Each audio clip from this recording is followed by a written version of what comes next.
Dia bisa melihat muncul di sini, bisa berbicara dalam 1-2 menit umpamanya, lalu menghilang. Tiba-tiba dia muncul lagi di situ. Ya. Ting. Lalu di sana muncul ting, ya. Lalu di sana ganti-gantian tempatnya begitu cepat. Maka perlu kami sampaikan, ini disebut dalam bahasa Arab dengan istilah tasyakkul. Oleh para ulama-ulama dari kalangan Ahlus Sunnah wal Jamaah, ini disebut dengan tasyakkul. Tasyakkul itu adalah jin meninggalkan dimensi alamnya, menembus ke alam kasar yang lamban dan berat, itu alam manusia. Dan saat itu adalah titik terlemah di mana jin masuk ke alam kita. Bapak Ibu, Bu, saya yakin sesuai dengan kita tonton di TV-TV dan yang kebanyakan berada di masyarakat kita, kalau ada seseorang melihat penampakan di dalam biliknya, yang akan dilakukan orang ini apa? Apa yang akan dilakukan orang ini, Pak? Pasti menjerit. Ya, kalau nggak menjerit, terkencing di celana. Kan seperti itu kayaknya kan? Kalau wanita langsung tuh, suatu hal yang, maaf ya, yang bodoh kalau itu dibuat. Sebab apa? Ketika jin, setan menampakkan diri ke alam kita, maka percayalah, dalam khayalan kita kan selama ini mereka nggak bisa disentuh. Kalau kita sentuh macam megang bayang-bayang, tidak benar. Ketika mereka masuk ke alam kita, dia masuk dalam hukum alam kita. Dia memang berwujud kasar dan bisa ditangkap. Ini hakikat. Dan saat itulah titik terlemah dia. Sebab apa? Saya katakan pada Bapak Ibu, Jackie Chan itu jagoan nggak? Jagoan. Memang ahli kungfu kan? Ahli bela diri. Ya, Tony Jaa jago nggak? Hah? Tony Jaa.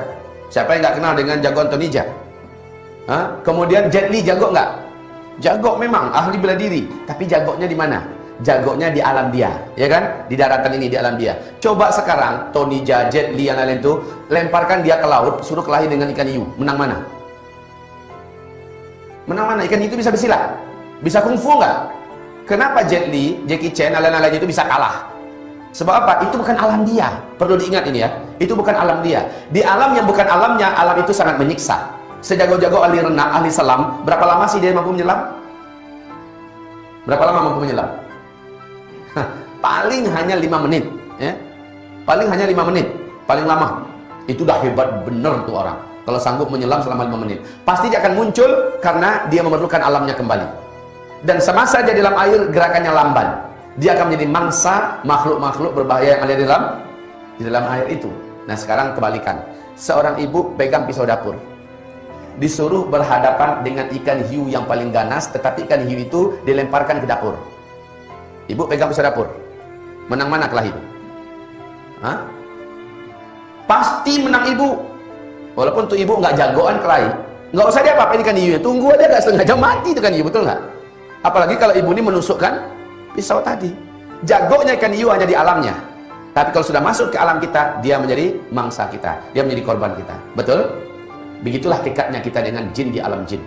Apabila dia masuk ke alam kita, sesekali jangan pernah kita merasa takut kepadanya. Persis pernyataan Imam Mujahid rahimahullah, bila engkau melihat syaitan menampakkan diri kepadamu dalam wujud apapun saja, maka hinakanlah dia, ambil benda apa yang ada di dekatmu dan lemparkan kepadanya. Bismillahirrahmanirrahim. Kalau Nabi Muhammad, Pak, dalam sholat tahajudnya, beliau diganggu oleh syaitan. Ya, dalam sholat tahajudnya, apa yang dibawa oleh Nabi? Apa yang dibawa oleh Nabi Muhammad?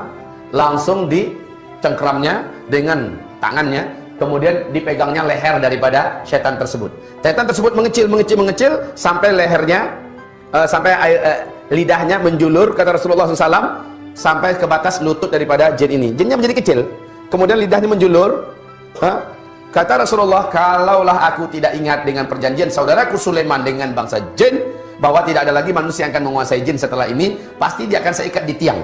Jadi Pak, kalau itu jin sempat menampakkan diri ke alam kita, lalu kita tangkap Pak, dia pasti kita dapatkan. Pak, dia pasti kita dapatkan. Ya. Lalu kita ikat dia jatuh ke dalam hukum alam kita. Dia terikat sebagaikan seekor kelelawar yang kita tangkap. Lalu kita ikat di dinding. Macam itulah hukumnya. Sampai besok pagi anak-anak kecil mampu melihat ini jin, tapi sudah dalam wujud kasar, ya, dalam bentuk fisik yang kasar.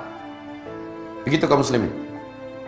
Makanya dalam perjanjian di alam jin, haram bagi jin menampakkan diri di hadapan manusia, karena ini pantangan dan undang-undang yang ketat di alam bangsa jin. Tidak boleh menampakkan diri kepada manusia, apalagi manusia itu manusia yang beriman, karena bisa-bisa dia dibunuh oleh orang yang beriman.